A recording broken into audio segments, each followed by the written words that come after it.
নবম শ্রেণীর শিক্ষার্থীবৃন্দ, বেঙ্গলি মাস্টার্স চ্যানেলে তোমাদের স্বাগত। তোমাদের জীবন বিজ্ঞান বইয়ের প্রথম অধ্যায় জীবন ও তার বৈচিত্র্য। এটি আমার জীবন ও তার বৈচিত্র্যের উপর তৃতীয় ভিডিও। আজকের ভিডিওতে আমি তোমাদের প্রথম অধ্যায়ের অন্তর্গত উপবিভাগ ট্যাক্সোনমি ও তার হায়ারার্কি থেকে গুরুত্বপূর্ণ 20টি অতি সংক্ষিপ্ত প্রশ্ন বা এসএকিউ নিয়ে আলোচনা করব। প্রশ্নগুলি অত্যন্ত গুরুত্বপূর্ণ এবং এই প্রশ্নগুলি থেকে প্রায়শই কিন্তু পরীক্ষায় প্রশ্ন এসে থাকে। তাই তোমাদের বলবো, ভিডিওটি স্কিপ না করে সম্পূর্ণ ভিডিওটি দেখো। দেখলে তোমরা নিশ্চিতভাবে তোমাদের প্রথম সাময়িক পরীক্ষা এবং বার্ষিক পরীক্ষা দুটিতেই সমানভাবে উপকৃত হবে। চলো প্রশ্নগুলো একে একে দেখি। প্রশ্ন: ট্যাক্সোনমি শব্দটির ব্যুৎপত্তিগত অর্থ কী? উত্তর: ট্যাক্সোনমি শব্দটির ব্যুৎপত্তিগত অর্থ হল বিন্যাস বিধি। দ্বিতীয় প্রশ্ন: বিন্যাস বিধির জনক কাকে বলা হয়? উত্তর: ক্যারোলাস লিনিয়াসকে বিন্যাস বিধির জনক বলা হয়। 3 নম্বর প্রশ্ন: ক্যারোলাস লিনিয়াসের লেখা দুটি গ্রন্থের নাম লেখো। উত্তর হবে: ক্যারোলাস লিনিয়াসের লেখা দুটি গ্রন্থের নাম সিস্টেমা ন্যাচুরি ও স্পিসিস প্লান্টেরাম। এই দুটি নাম তোমাদের অতি অবশ্যই কিন্তু মনে রাখতে হবে। এখান থেকে কিন্তু প্রায়শই পরীক্ষায় প্রশ্ন এসে থাকে। 4 নম্বর প্রশ্ন: সর্বপ্রথম কৃত্রিম শ্রেণীবিন্যাসের প্রচলন করেন কে? উত্তর: প্লিনি দ্য এল্ডার সর্বপ্রথম কৃত্রিম শ্রেণীবিন্যাসের প্রচলন করেন।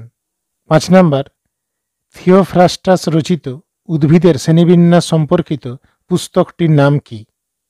উত্তর: থিওফ্রাস্টাস রচিত উদ্ভিদের শ্রেণীবিন্যাস সম্পর্কিত পুস্তকের নাম হিস্টোরিয়া প্লান্টেরাম। পরবর্তী প্রশ্ন: ট্যাক্সন কি? উত্তর: জীবের স্বীকৃত শ্রেণীবিন্যাস পদ্ধতির প্রত্যেকটি একককে বলা হয় ট্যাক্সন। 7 নম্বর প্রশ্ন: টটোনিম কি? উত্তর: কোনো জীবের গণ ও প্রজাতির নাম এক হলে তাকে টটোনিম বলে। 8 নম্বর প্রশ্ন: ট্যাক্সোনমির হায়ারার্কিতে স্তরের সংখ্যা কত? উত্তর: ট্যাক্সোনমির হায়ারার্কিতে স্তরের সংখ্যা 7টি। 9 নম্বর প্রশ্ন: লিনিয়ার হায়ারার্কিতে মৌলিক ট্যাক্সার সংখ্যা কত? উত্তর হবে: লিনিয়ার হায়ারার্কিতে মৌলিক ট্যাক্সার সংখ্যা 5টি। 10 নম্বর প্রশ্ন: হায়ারার্কি শ্রেণীবিন্যাসে সর্বনিম্ন ও সর্বোচ্চ ক্যাটাগরি কোনটি? উত্তর হবে: হায়ারার্কি শ্রেণীবিন্যাসে সর্বনিম্ন ক্যাটাগরি হল প্রজাতি ও সর্বোচ্চ ক্যাটাগরি হল রাজ্য। 11 নম্বর প্রশ্ন: ট্যাক্সোনমির হায়ারার্কিতে গোত্র এবং প্রজাতির মধ্যবর্তী ক্যাটাগরিটির নাম কি? উত্তর: ট্যাক্সোনমির হায়ারার্কিতে গোত্র এবং প্রজাতির মধ্যবর্তী ক্যাটাগরিটি হল গণ। 12 নম্বর প্রশ্ন: মানুষের গোত্রের নাম কি? উত্তর হবে: মানুষের গোত্রের নাম হোমিনিডি। পরবর্তী প্রশ্ন: আম গাছের গোত্রের নাম কি? উত্তর: আম গাছের গোত্রের নাম অ্যানাকার্ডিয়েসি। পরবর্তী প্রশ্ন: মানুষের বর্গের নাম কি? উত্তর হবে: মানুষের বর্গের নাম প্রাইমেটস। 15 নম্বর প্রশ্ন: আম গাছের বর্গের নাম কি? উত্তর হবে: আম গাছের বর্গের নাম স্যাপিনডেলিস। 16 নম্বর প্রশ্ন: দ্বিপদ নামকরণ অনুযায়ী মানুষের বিজ্ঞানসম্মত নাম কি? উত্তর: দ্বিপদ নামকরণ অনুযায়ী মানুষের বিজ্ঞানসম্মত নাম হোমো স্যাপিয়েন্স। 17 নম্বর প্রশ্ন: ICBN এর সম্পূর্ণ নাম কি?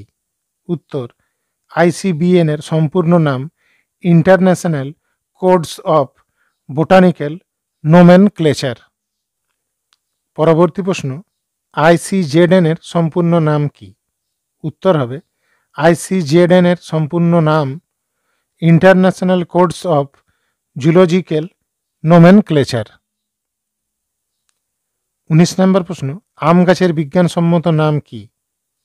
উত্তর: আম গাছের বিজ্ঞানসম্মত নাম ম্যাঙ্গিফেরা ইন্ডিকা। পরবর্তী প্রশ্ন: আরশোলার বিজ্ঞানসম্মত নাম কি? উত্তর: আরশোলার বিজ্ঞানসম্মত নাম প্যারিপ্ল্যানেটা আমেরিকানা। এর পাশাপাশি তোমাদের পাঠ্য বইয়ের বিজ্ঞানসম্মত নামগুলি অতি অবশ্যই প্রস্তুতি নিতে হবে, কারণ তোমাদের প্রথম সাময়িক পরীক্ষা এবং বার্ষিক পরীক্ষা দুটিতেই কিন্তু বিজ্ঞানসম্মত নাম কিন্তু একটি আসবেই। শিক্ষার্থীবৃন্দ, আমার ভিডিওটি যদি তোমাদের ভালো লেগে থাকে তাহলে ভিডিওটিকে লাইক করতে ভুলো না এবং তোমার বন্ধুদের সাথে শেয়ার করে নাও, যাতে তারাও তোমার মতন সমানভাবে উপকৃত হয়, এবং চ্যানেলটি সাবস্ক্রাইব করে আমার পাশে থেকো। ভালো থেকো এবং মন দিয়ে পরীক্ষার জন্য প্রস্তুতি নাও।